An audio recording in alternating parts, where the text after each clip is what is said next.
हे मेरे दोस्तों, प्यारे भाई और बहनों, आज आपके लिए एक खास चीज लेके आया हूं मैं।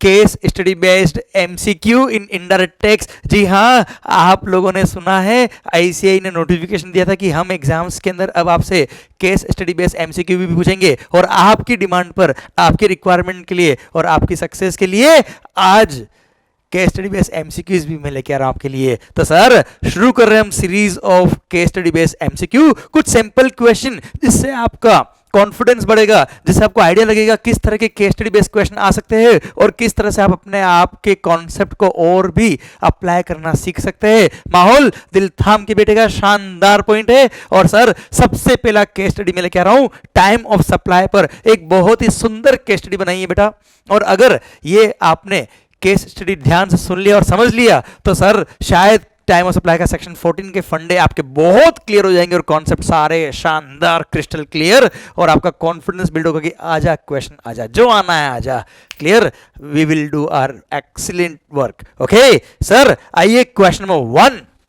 Sir, case study based MCQs, अच्छा इनकी पीडीएफ फाइल्स, जो केस स्टडी बेस्ड एमसीक्यूज है इनकी पीडीएफ फाइल अपनी वेबसाइट www.ymconcept.com यहाँ पे भी मैं डाल दूंगा, प्लस अपना जो ग्रुप है टेलीग्राम पर आईडीटी बाय सीए यशवंत मंगल, उस पर भी डाल दूंगा ये सारे पीडीएफ फाइल प्लस इन लेक्चर के links. So stay updated, stay tuned और पढ़ते रहिए, क्योंकि आपका कंसंट्रेशन टुवर्ड्स पढ़ाई ही हम सबको सक्सेस दिलाएगा और आपकी सक्सेस ही हमारी सक्सेस है। आइए question number 1 case study based MCQ देखिए स्क्रीन पर। सबसे पहला क्वेश्चन आपके सामने आ रहा है, अब बनने वाले हैं आप करोड़पति। माहौल जबरदस्त। सर, फर्स्ट क्वेश्चन देखिए आप, case based MCQ on time of supply, 10 marks का क्वेश्चन बताइए। 10 मार्क्स मतलब देखो, मार्क्स तो आईसीआई डिसाइड करेगा, पर यस मैंने इसमें बहुत सारे क्वेश्चन बनाए। देखिए ध्यान से, messrs Purite print media private limited, नाम तो सुना होगा आपने शायद, अपनी बुक्स के फर्स्ट पेज पे इनका नाम लिखा है मैंने, अपने प्रिंटर है ये। सर, अपना लाइव केस लेके आया मैं आपके लिए। Messrs Purite print media private limited registered under GST is engaged in providing printing services on job work basis to Messrs Mangal Classes। नाम तो हाँ sir, they are providing printing services on job work basis to Messrs Mangal Classes which is engaged in supply of books and supply of books is exempt from GST। Okay, वैसे आपको पता है we provide commercial training and coaching services which are taxable under GST, पर यस case ये बनाया है कि यस Mangal classes is supplying books, book sale कर रहे हैं और बुक सेल पे जीएसटी एग्जिम्प्ट है। सर, अच्छा इसका भी लॉजिक है, क्योंकि यहाँ पे रेट ऑफ टैक्स चेंज होगा, वो वाले क्वेश्चन मैंने इसके अंदर बनाया है। अच्छा, अगर एसएससी जो बायर है उसको अगर फुल आईटीसी मिलता है तो रेट ऑफ टैक्स 5% हो या 18% उसको फुल आईटीसी मिल जाएगा, बहुत ज़्यादा वहाँ टैक्स प्लानिंग का इफेक्ट नहीं होता है। पर मैंने जानबूझ के केस स्टडी ऐसा बनाया है कि मेरे को जो बायर है मंगल क्लासेस मान लो, वो जो सप्लाई करता है गुड्स उस पे जीएसटी एग्जिम्प्ट है, तो परचेज पे जो टैक्स पे क्या उसका कोई क्रेडिट नहीं मिलेगा। तो वहां पे अगर रेट ऑफ टैक्स चेंज होकर 5% से 18% होता है तो कॉस्ट बहुत हायर होने वाला है, या 18 से 5 होता है तो वहां टैक्स प्लानिंग के क्या कोई स्कोप है क्या? उन सबको मद्देनजर रखते हुए ये केस स्टडी बनाई गई है, दिल थाम के सुनना, मजा आएगा आपको सर। ओके सर, बात करते हैं आगे। The applicable GST rate on this job work service is 5%। Okay, however as per notification issued by CBIC on 14th Feb 14th Feb date तो आपको याद आई गई होगी बेटा। Sir, the rate of GST on this service is going to increase to 18% with effect from 1st of March 2020। Okay, 14 Feb को notification आ गया, पर उसमें लिख दिया गया कि इस सर्विस पर रेट 18% होगी, पर कब से होगी? 1 मार्च 2020 से होगी। The value of services provided by Messrs Pureit Print Media Private Limited to Messrs Mangal Classes is rupees 10 lakhs। Okay, तो सर आता है पॉइंट अब, determine the time of supply and applicable rate of GST in the following independent cases। Case number 1, date of completion of job work service। Date of completion of job work service 10th of February। Okay, date of issue of invoice 29th of February। Date of receipt of payment 25th of March। Okay, receipt of payment। Date of pickup of goods by Messrs Mangal Classes from the premises of Messrs Pureit Print Media Private Limited 15th February। Okay sir, 10 फरवरी को books printing complete होगी, इनकी services complete. Okay, हमने books pick करी कब? 15 फरवरी को। इसने invoice कब issue किया? 29 फरवरी को। एंड हमने पेमेंट कब किया उसको? 25th of मार्च को। ओके सर, तो पॉइंट क्या है, what is the time of supply and applicable rate of GST. सबसे पहली बात, रेट ऑफ टैक्स चेंज हुआ है, याद करिए सेक्शन नंबर 14। सेक्शन 14 क्या कहता है, when ever there is change in rate of tax, तो 6 सिचुएशन बनेगी, याद है बसंती जय वीरू। कुछ दिन पहले मैंने इसका वीडियो भी अपलोड किया सेक्शन 14 के जय वीरू बसंती वाला, शायद आपने उससे रिवीजन भी कर लिया होगा और माहौल एकदम जबरदस्त, कॉन्सेप्ट आपको याद भी आ गया होगा। तो सर बसंती अकेली जय वीरू साथ में, दोनों में जो पहले बचेगा बसंती, उसकी याद है क्या? यस वही कैसे सही है। तो सर मैं वो रिपीट कर देता हूँ, सेक्शन नंबर 14। सेक्शन 14 कहता है कि sir whenever there is change in rate of tax और 3 event, supply, date of issue of invoice and date of receipt of payment, इन तीनों के बीच में कभी रेट चेंज होता है तो सेक्शन 14 के अकॉर्डिंग 6 केस बनेंगे और 6 कॉम्बिनेशन में 6 आंसर दिए बेटा आपको। ओके तो उस अकॉर्डिंग आंसर निकलेगा। तो केस नंबर 1 में देखिए 1 मार्च को आपकी रेट ऑफ टैक्स चेंज हुआ है, 5 से 18% हो गया, पर कंप्लीशन पहले हो गया, इनवॉइस भी पहले इशू हो गया और पेमेंट बाद में आया। और आपको पता है date of completion of service पहले हो गया और इनवॉइस भी पहले इशू हो गया, तो date of issue of invoice, भले ही पेमेंट बाद में आया, date of issue of invoice is the time of supply as per section number 14। Basanti Jayveer वाला एग्जांपल, बसंती है क्या, कंप्लीशन ऑफ सप्लाई, क्लियर, और जयवीरू इनवॉइस और पेमेंट किसी को मान लो। अब सर बसंती के साथ कौन है, इनवॉइस है, तो invoice is the time of supply, ऐसे मैंने आपको याद कराने का कोशिश किया था बेटा। ओके तो सर सेक्शन 14 आई होप आपको याद है बेटा। तो सेक्शन 14 के according date of issue of invoice is the time of supply, तो 29th ऑफ फरवरी will be the time of supply, और 29 फरवरी को रेट ऑफ टैक्स कितना था बेटा, 5%, तो वही लगेगा। क्लियर, तो आंसर क्या है, 29th February is the time of supply and 5% is the rate of tax applicable. So B is the correct answer. So देखिए आंसर मैंने दे रखा है B. B is the correct answer. माहौल। आइए केस नंबर 2 भी देखते हैं इस तरह से हम। केस नंबर 2 बोलता है क्या, date of completion of job work services 10th of March. Okay, date of issue of invoice 15th March, बच्चों रेट ऑफ टैक्स चेंज होने के बाद है सब कुछ। Date of receipt of payment 25th March, date of pickup of goods by messrs Mangal classes from the premises of messrs Purite print media private limited 20th March। बेटा पहली बात तो ये कि पिकअप हमने बुक्स का कब किया, हमने पेयोराइट प्रिंट मीडिया जाकर वहां के प्रीमाइसेस से हमने बुक्स कब पिक करी, उससे कंसर्न नहीं है, उनका सर्विस कब कंप्लीट हो गया, 10th March को। इनवॉइस कब इशू हुआ, 15th March को। रिसीट ऑफ पेमेंट कब आया, 25th of March को। सिंस तीनों ही 1 मार्च के बाद में है और 1 मार्च से रेट कितना हो गया बेटा, 18% हो गया, तो सर कोई टेंशन नहीं है, तो 18% रेट ही लगेगा। और हाँ ऐसे केस में आप चेक कर लीजिए, सर कंप्लीशन ऑफ सर्विस के 30 डेज के अंदर इनवॉइस इशू हुआ है क्या, हाँ जी हो गया है, तो सर 15th March को इशू हो गया, तो invoice, date of issue of invoice और receipt of payment whichever is earlier is the time of supply। तो 15th March और 25th March whichever is earlier, obviously 15th March is the time of supply, और 15th March अगर time of supply है तो sir 18% is the rate of tax, तो आपका again answer B is correct, answer B is the correct answer बेटा। Clear, done. देखते धीरे धीरे आपको आगे बातें समझ में आएगी टैक्स प्लानिंग में कैसे बना रहा हूं। अभी रुको आप आराम से, शांति माहौल होगा अभी। थर्ड क्वेश्चन, केस नंबर 3, मैंने एक ही सिचुएशन को अलग अलग केसेस में फिट किया सो दैट आप समझ पाए, एनालाइज कर पाए कि किस तरह से टैक्स प्लानिंग होती है, किस तरह से आप अपॉर्चुनिटीज खोज सकते हो, ढूंढ सकते हो अपॉर्चुनिटीज सर टैक्स सेव करने के लिए। देखिए ध्यान से, और मैं कह रहा हूं मेरी ओपिनियन में तो क्वेश्चन इस तरह के बनने चाहिए, देखना ध्यान से। Date of completion of job work service 10th of February, okay. Date of issue of invoice 11th of March, okay. 1st March को रेट चेंज हुआ है बट 18% हो गया। Date of receipt of payment 25th March।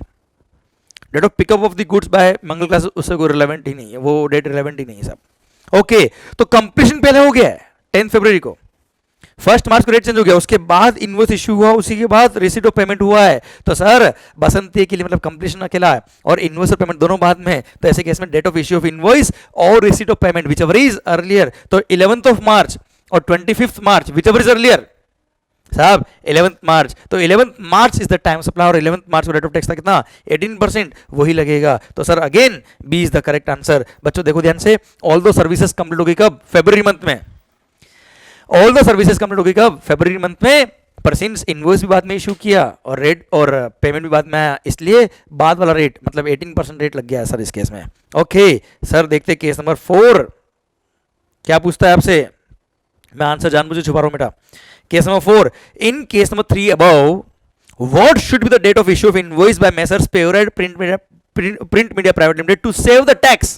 आया दमदार question, अब अब आया, मैं चाहता हूँ ऐसे क्वेश्चन बनना चाहिए सर, यही तो सीए बनने के बाद हमारे को हेल्प करेगा। और जो फ्रेंड्स ये लेक्चर देख रहे हैं, भले आप प्रैक्टिसिंग सीए हो या किसी इंडस्ट्री में काम करो या अपना बिजनेस में आप इन्वॉल्व हो, सर सबके लिए ये हेल्पफुल है केस स्टडी। दिल थाम के देखिएगा, whenever there is rate change in rate of tax, क्योंकि सर्विसेज में रेट ऑफ टैक्स अगर चेंज होता है तो this type of planning is possible. देखिए ध्यान से, in case of 3 number, in case 3 above, what should be the date of issue of invoice by Messrs Pureit Print Media Private Limited to save the tax?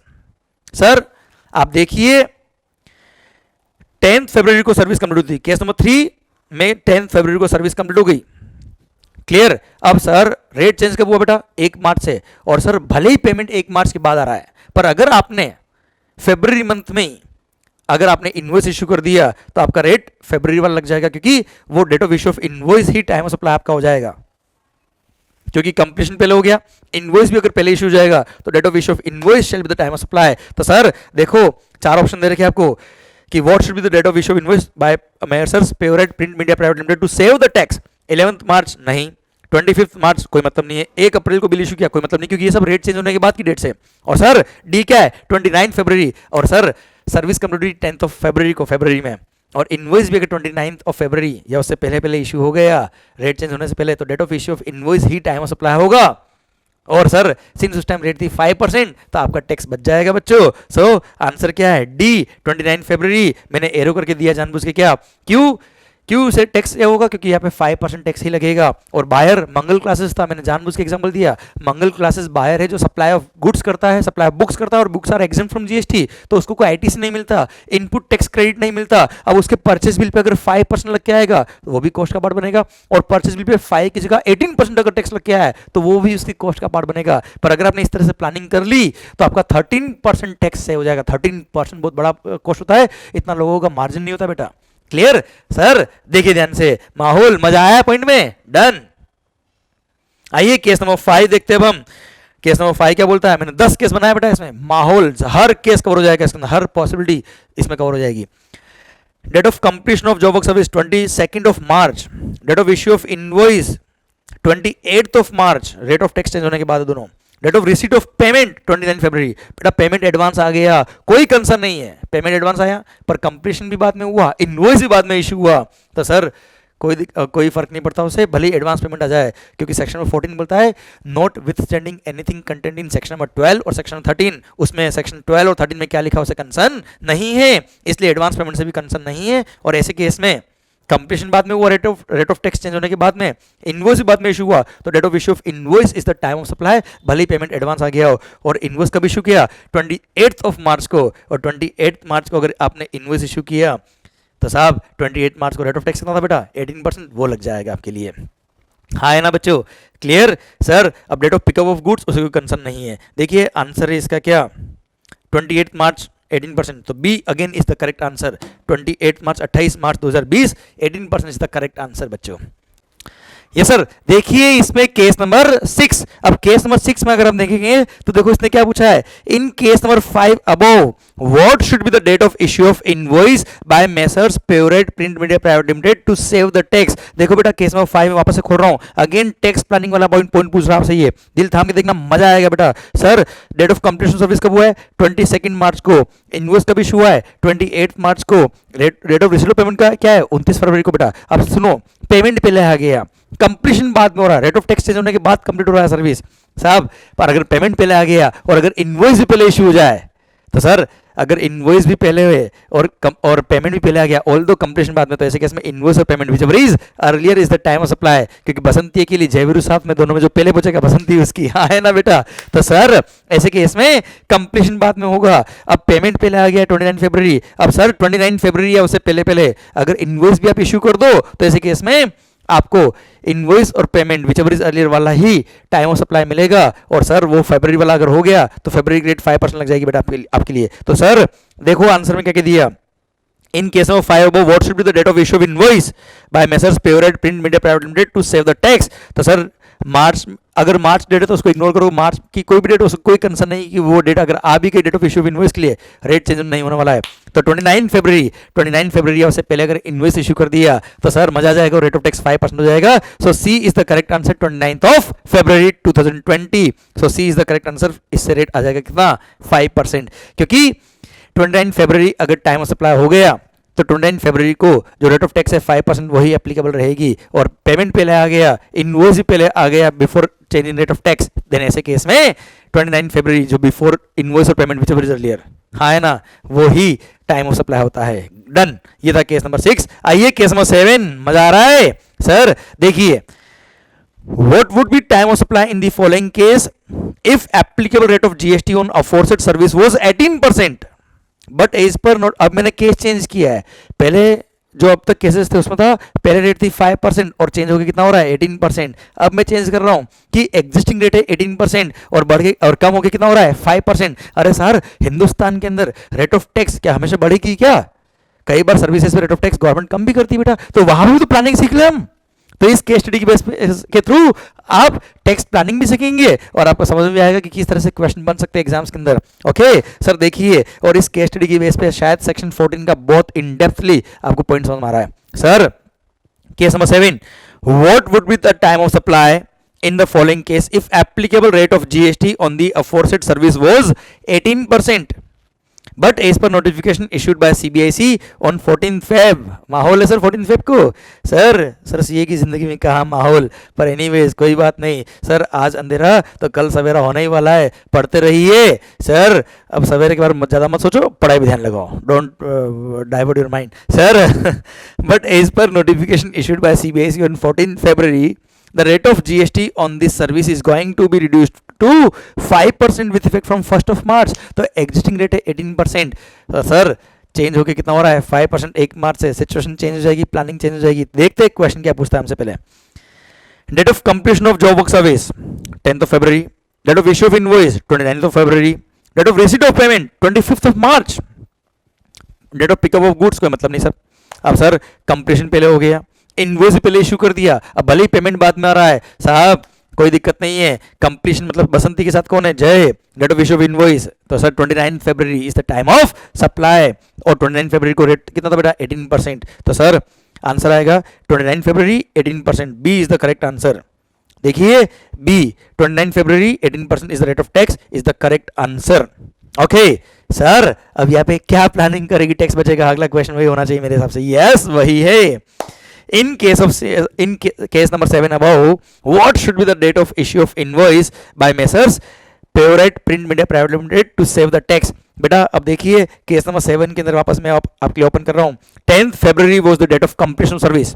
अब services पहले complete हो गई और rate of tax change होने वाला है, कम होने वाला है, 5% होने वाला है 1 मार्च से।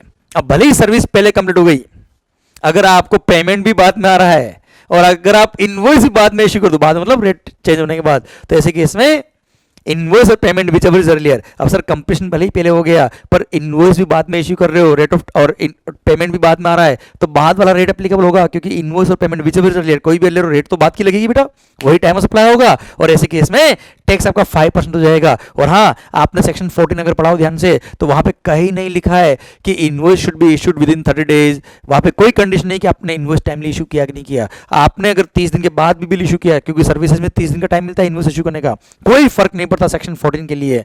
क्लियर? तो सर अगर 10th फरवरी को सर्विसेज कंप्लीट हो भी गई तो भी टैक्स प्लानिंग करने के लिए क्या करिएगा, इनवॉइस भी 1 मार्च के बाद इश्यू करेगा, और पार्टी को बोल देना पेमेंट भी 1 मार्च के बाद करे। क्लियर? पार्टी पेमेंट लेके आ भी जाए तो बोलने का नहीं 1 मार्च के बाद पेमेंट कर देना, सो दैट टैक्स बच जाएगा। ये प्लानिंग आप कर सकते हो। तो sir in case number 7 above, what should be the date of issue of invoice by messrs Purite print media private limited? तो सर कोई भी डेट जो मार्च की वो ले लेना, आंसर आ जाएगा आपका बेटा। तो सर देखो मैंने 3 डेट तो देखी फरवरी की, 1 डेट देखी मार्च की, तो वही आंसर एक जो मार्च वाला डेट है बेटा।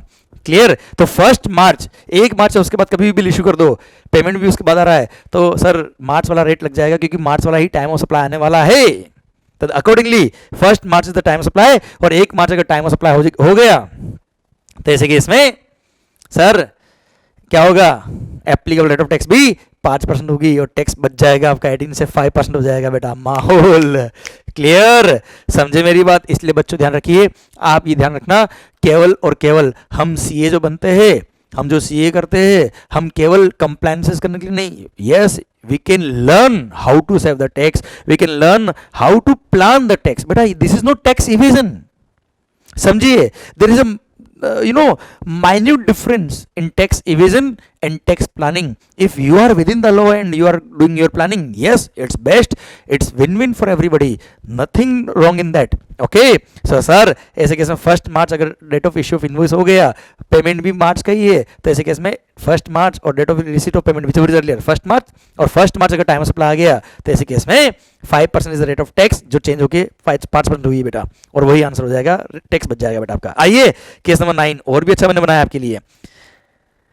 What would be time of supply in the following case if applicable rate of GST on aforesaid service was 18%, but as per notification issued by CBIC on 14 Feb, the rate of GST on this service is going to be 5% with effect from 1st March. Okay, again rate 18% था, 1 मार्च से कम होकर कितना हो रहा है 5%। हमने भी case देखा था क्या, सर्विस कंप्लीट पहले हो रही थी बेटा, रेट ऑफ टैक्स चेंज होने से पहले, और उसके हमने केस देखे थे। अब देखते हैं आपके केस में, आपके क्लाइंट के केस में, या आपके पर्टिकुलर बिजनेस के अंदर अगर रेट ऑफ टैक्स चेंज होने के बाद आपकी सर्विस कंप्लीट होने वाली, आपको पता है कि भाई रेट चेंज होने वाली 1 मार्च की, और हमको पता है कि 1 मार्च से पहले सर्विस कंप्लीट नहीं होने वाला, तो क्या ऐसे केस में कोई प्लानिंग पॉसिबल है क्या? यस, उसके लिए भी मैंने 2 केस दिए सो दैट आप प्लानिंग समझ पाए और आंसर समझ पाए। देखिए ध्यान से, sir date of completion of job work service क्या है 10th of March, date of issue of invoice 29 फरवरी, date of receipt of payment 20th फरवरी। अब अगेन कंप्लीशन मतलब बसंती बाद में है, जय और वीरू दोनों पहले, रेट ऑफ टैक्स चेंज होने से पहले, तो सर जय और Veeru which ever is earlier, मतलब इनवॉइस और payment whichever is earlier, तो 20th February is the time of supply. अब 20 फरवरी टाइम ऑफ सप्लाई अगर हो गया तो फरवरी का रेट कितना है बेटा 18%। अब ऑल दो आपकी सर्विस कब कंप्लीट हो रही है, रेट चेंज होने के बाद 5% होने के बाद, फिर भी रेट कितना लग जाएगा 18%, अगर आपने इनवॉइस भी पहले इशू कर दिया और पेमेंट भी पहले आ गया तो बेटा, हाँ है ना। अब 18% सर आपका टैक्स हो जाएगा, 20 फरवरी इज द टाइम सप्लाई, तो C is the correct answer. Sir loss हो रहा है इसमें, क्या कोई प्लानिंग पॉसिबल है? देखो केस नंबर 10 वही होगा मेरा। केस नंबर 10 क्या बोलता है, in case number 9 what should be the date of issue of invoice by messrs Purite print media private limited to save the tax. Sir client Mangal classes बोलता है भाई ऐसा कोई प्लानिंग बताओ जिसकी वजह से टैक्स सेव हो पाए, तो पेयोराइट प्रिंट मीडिया को कब बिल इशू करना चाहिए? देखो मंगल क्लासेस ने पेमेंट किया कब साहब 20 फरवरी को, तो पेमेंट को तो कोई मना नहीं करेगा, आन दो पेमेंट। अब कंप्लीशन हो रहा है बाद में, रेट चेंज होने के बाद कंप्लीशन हो रहा है, अब इनवॉइस भी अगर आप बाद में इश्यू कर दो भले ही पेमेंट एडवांस आ जाए, तो सर ऐसे केस में क्या होगा, बसंती कंप्लीशन के साथ कौन है जय, मतलब सर कंप्लीशन बाद में हो रहा है, और अगर इनवॉइस बाद में इश्यू हो जाए तो बाद वाली रेट लगेगी जो 5% होगा। तो सर 1 मार्च के बाद कभी भी आप बिल इशू कर दो कोई दिक्कत नहीं है। इन केस नंबर 9 आप देखिए, जो मैंने केस नंबर 10 में 4 ऑप्शन दिए उसमें से कोई भी एक ऑप्शन, सर 20 फरवरी कोई मतलब नहीं है, 29 फरवरी कोई मतलब नहीं है क्योंकि इसमें रेट पहले लग जाएगा 18%। सर सी बोलता है 1 मार्च और डी बोलता है can't save the tax, section 14 ढंग से नहीं पढ़ा तो आंसर ही आने वाला है। सर पर सी वाला केस 1 मार्च को अगर आप इनवॉइस इशू कर देते हो, अब कंप्लीशन भी कब हो रहा है आपका, देखिए डेट ऑफ कंप्लीशन सर्विस क्या है केस नंबर 9 में 10th ऑफ मार्च, 10th मार्च को सर्विस कंप्लीट हो रहा है, 1 मार्च को अगर आप बिल इशू कर दे तो भगवान रेट ऑफ टैक्स आपका, टाइम ऑफ सप्लाई आपका 1 मार्च आ जाएगा, और 1 March date of issue of invoice time supply, तो वो ही दिन का रेट जो होगा, और वो दिन का रेट कितना था बेटा 5%, वो लग जाएगा। और सर ऑल दो पेमेंट एडवांस आया उससे कोई कंसर्न नहीं है, माहौल 5% टैक्स हो जाएगा, और this is how you can save the tax. Sir इसी के साथ ये टाइम ऑफ सप्लाई का बहुत ही शानदार केस स्टडी जिसमें मैंने लगभग 10 क्वेश्चन बनाए। अच्छा मुझे नहीं पता एग्जाम में क्वेश्चन क्या आएंगे, पर यस मैं सोच सकता हूं कि केस स्टडी कैसी भी बन सकती है। अगर आपके कॉन्सेप्ट क्लियर है तो सर हर एक आंसर आपको आएगा। बच्चों ध्यान रखिएगा, मार्केट में एक हवा चल रही है, बच्चे परेशान हैं, case study base MCQ, case study base MCQ. अरे डरिए मत, अगर आपके फंडामेंटल क्लियर है, अगर आपने प्रैक्टिकल अप्रोच के साथ कॉन्सेप्चुअली पढ़ाई करी है, तो केस स्टडी हो, थ्योरी क्वेश्चन हो, न्यूमेरिकल क्वेश्चन हो या कैसा भी क्वेश्चन हो, 100% आपका आंसर आएगा, और इफेक्टिव आएगा, अच्छे से आएगा, टाइम से आएगा, मजा आएगा आपको। ओके तो पढ़ते रहिए, इसी तरह से मैं आपको केस स्टडी देता जाऊंगा, आप पढ़ते रहिएगा। माहौल अपने सारे फ्रेंड्स को बोलिए कि डरने की जरूरत नहीं है, केस स्टडी बेस एमसीक्यू भी यूट्यूब पे आपके लिए आने आ रहे हैं और आना चालू हो गए हैं, देखते रहिए। और sir all the very best, पढ़ते रहिए। Thank you so much, thank you. और अपने सारे फ्रेंड्स को बोलिए ये केस स्टडी बेस्ड एमसीक्यू देखें, क्योंकि इनके बेस पे आपके कॉन्सेप्ट भी बहुत अच्छे से क्लियर होते हैं, टेक्स्ट प्लानिंग भी आप सीखेंगे, और सर आपको पढ़ने में मजा भी आएगा, प्लस एग्जाम के लिए आपका कॉन्फिडेंस भी बूस्ट हो जाएगा कि किस तरह के केस स्टडी आ सकते हैं। अच्छा, होता है एग्जामिनेशन आईसीआई जब लेगा आपके लिए, तो होता है इनमें से कुछ 5 क्वेश्चन देते हैं और हर क्वेश्चन को 2 मार्क अलॉट करते हैं, 10 मार्क का एमसीक्यू बन गया बेटा, एक ही केस स्टडी बन गया 10 मार्क का। हो सकता है 1-1 मार्क के 5 क्वेश्चन पूछे, 5 मार्क के, होता है 1-1 मार्क के 10 एमसीक्यू पूछ ले। समझे मेरी बात? तो sir this is how they can, it's their choice how they ask. मैंने एक केस बनाया जिससे आपका कॉन्सेप्ट भी क्लियर हुआ, प्रैक्टिकली समझ में आया, टेक्स्ट प्लानिंग भी कैसे करते हो वो भी कर सकते हो आप। Okay, thank you so much, पढ़ते रहिए, अपने सारे फ्रेंड को ये लेक्चर दिखाइए और बताइए कि टेक्स्ट प्लानिंग पॉसिबल है, और हाँ, पर हाँ, stay positive, stay healthy, all the best, thank you so much.